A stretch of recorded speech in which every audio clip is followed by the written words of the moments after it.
Hola, ¿qué tal? Que tengan una excelente noche. En esta hora vamos a hacer un video para la gloria y la honra de Dios y de mi Señor Jesucristo. Como siempre, reciban un saludo desde aquí de la ciudad y puerto de Coatzacoalcos, Veracruz, México, de su amigo y hermano Luciano Hipólito Pérez. Como siempre, estos videos los puede ver en YouTube, en El Mundo Cristiano. Bien, el tema de hoy se titula Origen y significado de la palabra cristiano. Hoy nos vamos a dar cuenta si la palabra cristiano fue instituida por los apóstoles, por Jesucristo, o fue llegada hacia nosotros de otra manera. Si es aplicable o no es aplicable a nosotros como seguidores de Jesucristo. Eso lo vamos a descubrir hoy. Quédate hasta el final de este video. De inicio, como siempre, vamos a abrir nuestra escritura en el libro de Efesios 4, 10 al 12. Dice lo siguiente: El que descendió es el mismo que también subió encima de todos los cielos para llenarlo todo. Y él mismo constituyó a unos apóstoles, a otros profetas, a otros evangelistas, a otros pastores y maestros, a fin de que perfeccionar a los santos para la obra del ministerio, para la edificación o construcción del cuerpo de Cristo. Bien, el plan de nuestro Señor Jesucristo en su llegada a esta tierra fueron muchos, y todos iban basados en cumplir la voluntad de Dios. Y la voluntad de Dios era que nosotros tuviéramos salvación y vida eterna a través de nuestro Señor Jesucristo. La voluntad de Dios era que nosotros tuviéramos la reconciliación con Él por medio de nuestro Señor Jesucristo. Por esta razón vino nuestro Señor Jesucristo como remisión hacia toda la humanidad. Bien, entonces, nuestro Señor Jesucristo en el año 30, después de su nacimiento, Él junta un grupo de 12 personas, de 12 varones, y los nombra sus discípulos. Como ya sabemos, entre esos 12 que Él nombró, uno iba a fallar, que era Judas Iscariote. Ya usted conoce la historia de Judas. Pero posteriormente el Espíritu Santo seleccionó a otro varón llamado Matías para cubrir ese espacio que había dejado Judas. Bien, entonces cuando nuestro Señor Jesucristo reunió ese grupo de 12 varones como discípulos, fue para que ellos aprendieran todo el plan que Él traía en salvación, vida eterna, perdón de pecado y todo lo que usted conoce referente a nuestro Señor y Salvador Jesucristo. Toda la doctrina, todos los planes que Él traía, se los quería dar a conocer a esos 12 para que en el momento que Él ya no estuviera en esta tierra, esos 12 se iban a encargar de esparcir el Evangelio o todo eso que el Señor les había enseñado, no tan solo dentro de Judea, como Él dijo, y me seréis testigos en Judea, en Jerusalén y hasta lo último de la tierra. Entonces, Él los reunió, pero los llamó discípulos. De ahí ya vamos entrando al tema, que Él cuando reunió a esos 12 y adheridos a esos 12, no tan solo eran 12 discípulos que le seguían, había más discípulos que le seguían. Había 50, 100, 200, no sé, pero había muchos discípulos que le seguían, que se adherían al cuerpo de Cristo, a las creencias de Cristo, pero en sí él había cosas que solamente se las enseñaba a los 12 que él había seleccionado, porque en ellos iba a fundamentar su iglesia. Pero ya de ahí nos estamos dando cuenta que no los llamó cristianos, los llamó discípulos. Cuando él cumplió con su misión que traía de morir en una cruz y resucitar y ascender al cielo, antes de ascender al cielo, los volvió a reunir por última vez, y entonces ya en ese momento a ellos los está nombrando apóstoles y siervos de él.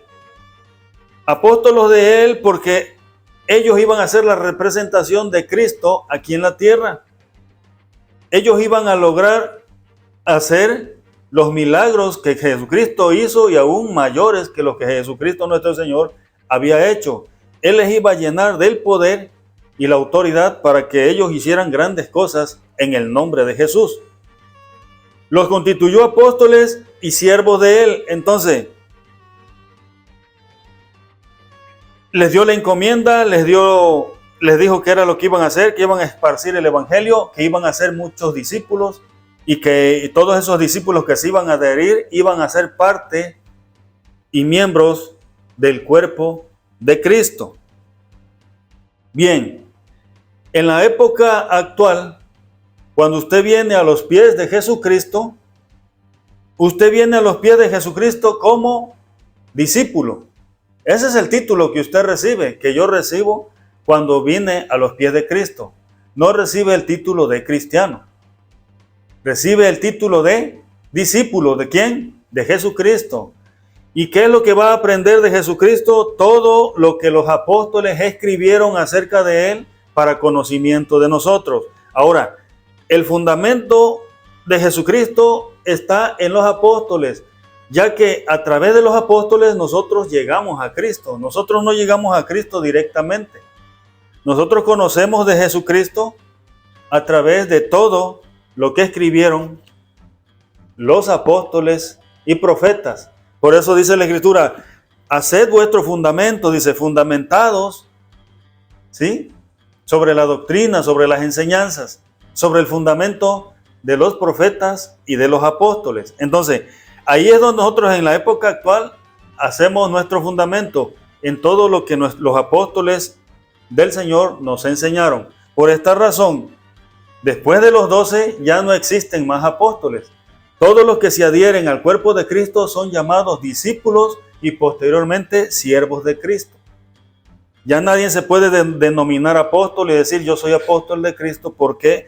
Porque un apóstol, lo que encierra la palabra apóstol, es una persona que fue testigo físicamente de los acontecimientos de Jesucristo desde su nacimiento, desde su proceso que anduvo en la tierra, muerte, resurrección y ascensión al cielo. Son testigos fieles que palparon de vista propia todos los acontecimientos. Estos son los verdaderos apóstoles que ya fueron establecidos por Cristo, y sobre el fundamento de ellos nos vamos a adherir todos los que creemos en Cristo, pero ya no como apóstoles, sino como discípulos de Cristo por medio de la palabra de los apóstoles. Y posteriormente, cuando usted ya, después de un tiempo que estuvo dentro del discipulado de Cristo, estuvo aprendiendo de la palabra de Dios, estuvo aprendiendo todo lo que Cristo quiere y todo lo que Cristo enseña, todas las enseñanzas y doctrinas que fueron escritas para nuestro conocimiento. Posteriormente usted se convierte en siervo de Cristo. ¿Por qué? Porque usted también, después de haber creído en Cristo y aceptado a Cristo, tiene que pregonar el evangelio de Jesucristo para seguir alcanzando almas y adheriendo almas al cuerpo de Cristo. Entonces, se convierte en discípulo y posteriormente en siervo de Cristo. Y así todo el que va llegando es nombrado discípulo y siervo de Jesucristo. Más adelante vamos a ver que el título cristiano no fue instituido por Cristo, no fue instituido por los apóstoles, por los discípulos, fue instituido de otra manera. Más adelante lo vamos a ver eso. Entonces, vamos a hacer un paréntesis y vamos a hablar unos 5 minutos acerca de nuestro Señor Jesucristo. Nuestro Señor Jesucristo, el Evangelio de Marcos, Mateo, Lucas y Juan, ellos dieron testimonio de su llegada. En Mateo, digamos, 1:21 dice: el ángel le dijo a María, y darás a luz un hijo, y llamará su nombre Jesús, que significa el Salvador. Posteriormente, el mismo Mateo dice, 1:16, y José y María fueron el medio para que naciese Jesús, llamado el Cristo.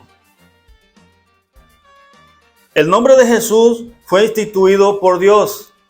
Dios dijo al ángel que le dijera a María que el nombre del niño que iba a nacer se llamaría Jesús, porque en su nombre traía el significado del Salvador, o sea, el Salvador del mundo. Y ya el nombre Cristo, ese fue adherido, instituido por los apóstoles del Señor. Porque le repito, Marcos, Juan, Lucas, Mateo, ellos dieron testimonio de que Jesús también era llamado el Cristo. Y allá en Pedro y Pablo y los demás apóstoles de igual manera, ellos daban testimonio de que Jesucristo y Jesús eran expresar o de referirse al mismo personaje, a la misma persona, al mismo Señor. ¿Qué es lo que significa la palabra Jesús? Salvador. ¿Qué es lo que significa la palabra Cristo? Porque muchas veces decimos Jesucristo o Cristo, pero no sabemos qué significa. La palabra Cristo significa ungido, el ungido de Dios. Y si tú unes la palabra Jesús con la palabra Cristo, estás dándole el significado de el Salvador ungido de Dios. Es lo que significaría la palabra Jesucristo, el Salvador ungido de Dios. Bien, entonces, ya que ya sabes eso, regresamos a la institución de los discípulos, de los apóstoles. ¿Cómo fue que apareció la palabra cristiano? Y ahora muchos de nosotros nos denominamos cristianos, pero realmente esa palabra no fue instituida para los seguidores de Cristo. Y tú me vas a decir, no, pero ¿por qué? Si desde hace años esa palabra se viene usando a todos los evangélicos, a todos los protestantes, a todos. Se viene usando, pero no fue instituida por una iglesia, no fue instituida por los apóstoles, no fue instituida por Cristo esa palabra. Lo que fue instituido por ellos fue que nosotros somos discípulos y siervos de Jesucristo. Vamos ahora, cuando Pablo lo llegó a buscar un varón llamado Bernabé para llevarlo a una iglesia que estaba en Antioquía. Esa iglesia que estaba en Antioquía, que era territorio de los griegos, se puede decir, de las personas que hablaban el lenguaje griego, en Siria. Cuando llegó Pablo y llegó Bernabé y muchos discípulos más que fueron, porque les llamó la atención que la iglesia en Antioquía estaba creciendo en gran manera y muchos estaban creyendo en el evangelio y en el mensaje de Jesucristo, fueron recibidos tanto por los que seguían a Cristo como por los que no seguían a Cristo. Entonces, el argumento de los que no seguían a Cristo fue: estos son cristianos. Ya llegaron los cristianos. Es como cuando un católico se refiere a un evangélico. Se refiere a él, no, mira, ya llegaron los protestantes. ahí llegaron los divididos, los que se dividieron, ahí llegaron los aleluyas, ahí llegaron los evangélicos. Fue un título que le dan ellos, nos dan ellos a nosotros. Pero en sí nosotros tomamos ese título porque no tiene nada de malo. Que nos digan evangélicos, que nos digan cristianos, que nos digan protestantes, no nos afecta en nada. Pero en sí nosotros debemos saber que nosotros delante de Dios somos llamados discípulos y siervos de Jesucristo. Porque a Él servimos. Entonces, la palabra cristiano no fue instituida por la iglesia, ni por Pablo, ni por Bernabé. Fue instituida por los que no practicaban el evangelio de Jesucristo. Como un señalamiento, como un apodo. Mira, ya llegaron los cristianos. Así fue instituido ese nombre a los que seguían a Cristo. Porque si usted analiza todo el Nuevo Testamento, esa palabra cristiano solamente se encuentra 2 o 3 veces en todo el Nuevo Testamento. No se menciona mucho. ¿Por qué? Porque no fue algo que era atribuido, un sustantivo, algo que tenía que ser así. Repito, nosotros como creyentes de Jesucristo somos discípulos y siervos de Jesucristo. Ese es el sinónimo que llevamos nosotros. Posteriormente, ¿dónde quiere usted saber dónde sucedió eso? Bueno, en el libro de Hechos, capítulo 11, versículo 26, ahí fue el acontecimiento cuando estas personas en Antioquía señalaban a los servidores de Cristo, como ellos presentaban a Cristo como el Salvador de la humanidad. Ellos presentaban a Pablo y Bernabé y todos los que estaban hablando, hablaban de Jesucristo, por eso lo señalaron. Ya llegaron los cristianos. En esa fecha, que sería el año 42 aproximadamente, después de Cristo, fue cuando fue instituido por primera vez ese nombre cristiano a los seguidores de Cristo. Y si usted analiza todo el libro de Hechos, que fue escrito por el apóstol San Lucas, creador del libro de Lucas y creador de los Hechos de los Apóstoles, fue el que dio testimonio. Ahora, ¿por qué dio el testimonio tan cercano? Porque Lucas era originario precisamente de ese territorio de Antioquía, que es perteneciente a Siria, territorio de los griegos, según la historia, según la escritura. Entonces, cristiano fue instituido en esa fecha, el año 42, pero no por la iglesia, sino por los que no creían en Jesucristo. Lo hicieron como un apodo, como un señalamiento, pero no es algo instituido realmente por Cristo, ni por los apóstoles. Cuando nosotros lleguemos a la presencia de Dios, cuando ya sea el final de todas las cosas y que la iglesia de Cristo sea levantada, la Biblia dice que serán presentados delante de Dios y delante de Jesucristo todos los que serán levantados como discípulos y siervos de Jesucristo, no como cristianos. ¿Dónde lo dice eso? Bueno, en Apocalipsis 6, 10 y 11 dice: los profetas que existieron desde Adán hasta la llegada de Cristo,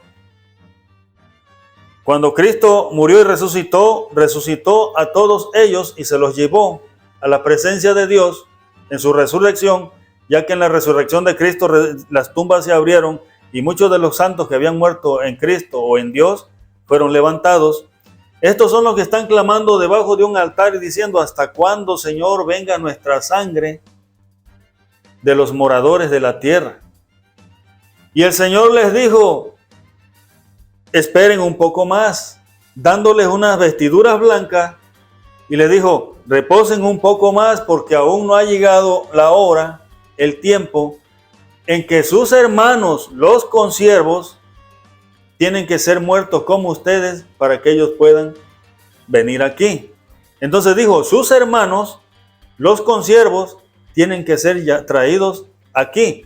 Entonces, cuando usted se une al cuerpo de Cristo, aunque usted sea un hijo de un padre y una madre diferente, pero en el cuerpo de Cristo todos somos llamados hermanos en la fe, hermanos en Cristo, porque todos ocupamos un lugar en el cuerpo de Cristo, un dedo, un brazo, una oreja, todos ocupamos un lugar en el cuerpo de Cristo, somos una familia en Cristo y por esta razón, al llegar a Cristo, todos somos llamados hermanos y siervos de Cristo, porque llegamos al cuerpo de Cristo, pero no nada más para quedarnos callados ahí, sino para que después de aprender un poco de la disciplina y de los mandamientos y de todo lo que Cristo quiere hacer en nuestra vida, Él quiere que compartamos esa experiencia de haberle recibido y esa experiencia de qué es lo que sucederá con los que todavía quieran recibir a Cristo. O sea, es llevar seguir esparciendo el evangelio, nos convierte en siervos de Jesucristo. Entonces, si a usted le dicen cristiano, no le afecta. Si no le dicen cristiano, no le afecta. Pero le vuelvo a repetir, esa palabra cristiano no fue instituida para los seguidores de Jesucristo. ¿En qué tiempo fue absorbido o fue hecho como algo propio esa palabra cristiano? En el año 312, ya había pasado mucho tiempo cuando Cristo fundó la iglesia y cuando Pablo fundó muchas iglesias. En el año 312 fue cuando Fabio Valerio Constantino, emperador romano, dio inicio a una religión conocida como Iglesia Universal, que posteriormente sería católica. En ese momento, ellos adoptan esa palabra cristiano. ¿De qué manera? Cuando Flavio Valerio Constantino organiza esa religión universal, manda poner en todos los escudos de sus soldados romanos el nombre de Cristo, simulando ellos pertenecer al grupo de los seguidores de Cristo, algo que no era cierto, era falso, ya usted conoce la historia, y adoptando ellos así el título de cristianos, un título que no nos pertenece a nosotros, les pertenece a ellos. Cuando yo digo, no, los verdaderos cristianos somos nosotros, efectivamente, los verdaderos cristianos son ustedes, porque ese título fue adoptado por ellos y ese título no fue instituido por gente pagana, por los que no creían en Cristo. ¿En dónde? En el territorio de Antioquía, en el año 42 después de Cristo. Ahora, yo quiero que usted analice algo que sucedió en esa iglesia de Antioquía.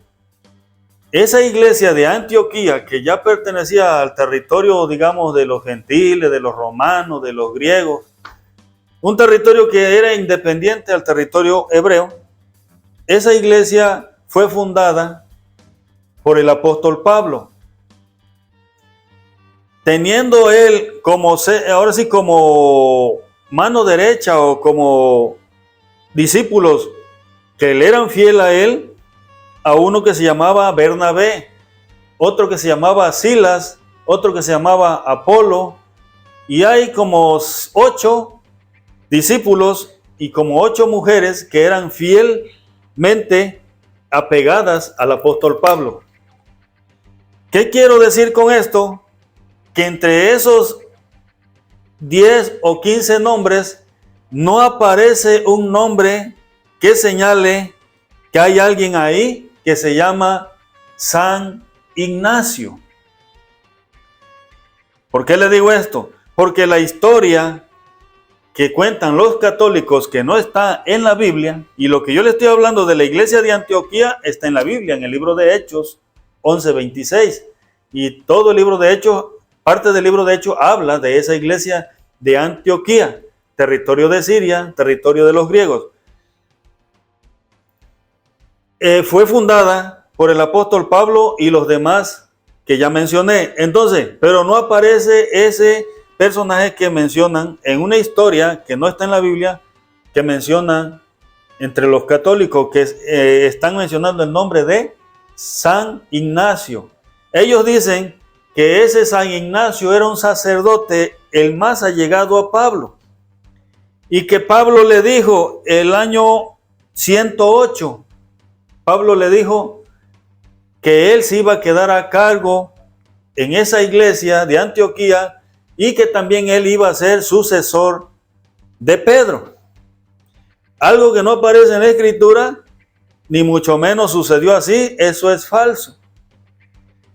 Ahora, si realmente este Ignacio, conocido como el sacerdote Santo Ignacio, como el segundo papa después de Pedro, realmente él fue nombrado el segundo papa, entonces el nombramiento no lo iba a recibir de Pablo, lo iba a recibir de Pedro. Pero Pedro nada que ver con esa iglesia de Antioquía, porque esa iglesia de Antioquía fue fundada por Pablo y los demás discípulos.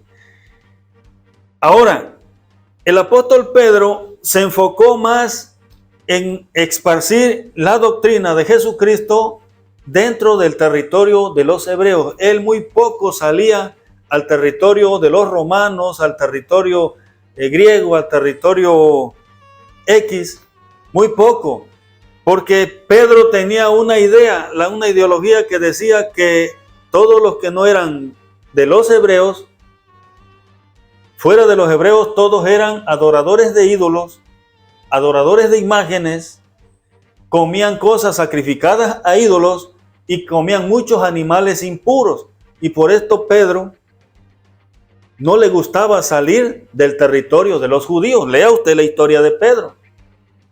El que fundó muchas iglesias fuera del territorio hebreo fue el apóstol Pablo. Y otros que le seguían, que ahí le di los nombres y se los voy a poner aquí en la pantalla. Entonces, ese nombre de San Ignacio es falso, ese no aparece en la Escritura, ni mucho menos era el hombre de confianza de Pablo, porque el hombre de confianza de Pablo era Bernabé, Silas, San Marcos, conocido como Juan, y Apolos y otros más. Entonces, si él quiso nombrar a alguien después de su muerte o antes de su muerte para que quedara a cargo de esa iglesia de Antioquía, debió haber sido a esos que andaban pegados a él. Uno de ellos era el más cercano, Bernabé. Lea usted la Escritura. Lea usted la Escritura y se dará cuenta. Entonces, toda esa historia que cuentan de que San Ignacio fue el segundo papa es falso. Fue falso. Pedro nunca vino a Roma y se sentó en Roma y dijo, a ver, pues San Ignacio, te voy a heredar porque yo tengo la llave. No, no se paró por Roma, Pedro, no se tomó esa molestia de andar en Roma organizando o fundando iglesias. El que lo hizo fue el apóstol Pablo. Jesucristo no tampoco se tomó esa molestia de andar en Roma organizando nada, pues él había organizado sus discípulos, sus 12 discípulos y más seguidores dentro del territorio de los hebreos. Y usted dice, no, pero es que la historia dice que entre los hebreos había romanos. Sí, había romanos, ¿sabe por qué? Porque el año 27 antes de Cristo, el imperio romano al mando de Augusto César había invadido el territorio de los hebreos, de los judíos, queriéndolos esclavizar. Por esta razón, dentro del territorio hebreo había muchos romanos, porque habían invadido y destruido el templo donde se adoraba al Dios vivo. Entonces, si realmente Pedro o el sucesor de Pedro, que en este caso el segundo papa, según entre comillas, fue San Ignacio, ¿para qué destruyeron el templo donde se adoraba al Dios vivo? Ahí hubiese reinado, ahí hubiese tomado el cargo San Ignacio. Pero lo mandan a Antioquía. Y Antioquía estaba bajo el régimen, o sea, bajo la organización del apóstol Pablo y toda la doctrina que Pablo traía, que le había sido dada por nuestro Señor Jesucristo. Entonces, por esta razón yo le digo siempre, escudriñe la Escritura, váyase a las historias, haga sus investigaciones para que no lo mantengan engañado, cegado con mentiras. La Iglesia Católica, que me perdonen mis amigos los católicos, pero es una iglesia que está hundida en puras mentiras. y basa su doctrina en puras mentiras. Ahora yo quiero que me expliquen si Pablo le dio el mando a él en la iglesia de Antioquía el año 108 después de Cristo, entonces ¿cuántos años tenía Pablo? Porque de acuerdo a la historia, Pablo murió entre el año 67 a 70. Ya había muerto Pablo y Pedro era de la misma edad de Pablo. Entonces, ¿cómo Pablo, acaso Pablo o Pedro resucitó y le dijo a San Ignacio, ahora ahí están las llaves y hazte cargo, tú serás el segundo papa? Todo eso es falso. Investigue. Eso aconteció, el de San Ignacio lo hacen aparecido el año 108 después de Cristo. Ya Pablo ya no estaba, ya había muerto. Pedro ya no estaba, ya había muerto. Entonces, ¿quién lo nombró? Pero nunca existió, porque el libro de Hechos te menciona todos los que, los que estaban como líderes en esa iglesia de Antioquía. Ahí te pongo todos los nombres, pero no aparece un tal San Ignacio. Entonces, el tema se tituló ¿cuál fue el origen y el significado de la palabra cristiano? La palabra cristiano no es instituida por Cristo, no es instituida por los apóstoles. La palabra cristiano fue instituida por gente pagana que señalaba a los creyentes en Jesucristo de esa manera. Es como quien dice los protestantes, los evangélicos, así nos señalan a nosotros. No te afecta en nada porque cristiano significa servidor de Cristo, pero no es algo instituido directamente. Nosotros somos llamados discípulos y siervos de Jesucristo, y cuando seamos presentados delante de Él, así seremos presentados. Ya no te doy más citas bíblicas porque pues voy a tomar mucho tiempo, pero escudriña la Escritura, investiga todo lo que te estoy diciendo y te darás cuenta. Como punto final, la Escritura dice, y conoceréis la verdad, y la verdad os libertará.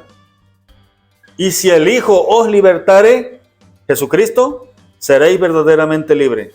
Cuando tú llegas a los pies de Jesucristo y le aceptas como tu único y suficiente Salvador en tu vida, desde ese momento que tú confiesas tus pecados y le pides perdón a Dios, le pides perdón a Cristo y le dices que ya no quieres pecar más y que quieres seguirle, desde ese momento que Él limpia tus pecados y perdona tus pecados, se quita de ti una venda, una cega, como una cegadura de oscuridad que está en tu vista espiritual. Y comienzas a ver las cosas de manera diferente y el Espíritu Santo viene a tomar el control de tu mente, tu corazón, y te hace entender cosas que mientras no llegues a los pies de Cristo, jamás de los jamases vas a entender, ni vas a aceptar, ni vas a creer, ni nada por el estilo. Mientras tú no llegues a Cristo, siempre vivirás con esa venda, con ese cegamiento de decir, no, es que eso no es cierto. Tú vas a sentirte totalmente seguro de las mentiras que tú estás siguiendo, de las mentiras que tú estás creyendo, porque la venda del pecado está sobre tu vista espiritual. Te deshaces de esa venda a través de Jesucristo y empiezas a entender muchas cosas. Empiezas a escudriñar la Escritura, empiezas a investigar, te empiezas a dar cuenta en cuánta mentira estabas tú envuelto, y toda esa mentira te iba a llevar a la condenación eterna. Porque allá van todos los que viven bajo la mentira. Y tú sabes que todo aquel que está bajo la mentira y practica la mentira, el diablo es el príncipe, el rey de la mentira, porque él es mentiroso desde el principio, y todos los que practican y hacen mentiras, pues son de ahí. Entonces, yo deseo que este mensaje lo analices, lo escudriñes y lo lleves a tu mente. Y que mi Señor Jesucristo te ilumine, que mi Dios Altísimo te dé el entendimiento para que tú puedas comprenderlo. Yo te dejo, no sin antes pedirte que te suscribas a mi canal para que sigamos creciendo juntos en el nombre de Jesucristo, y estaremos pendientes al próximo video.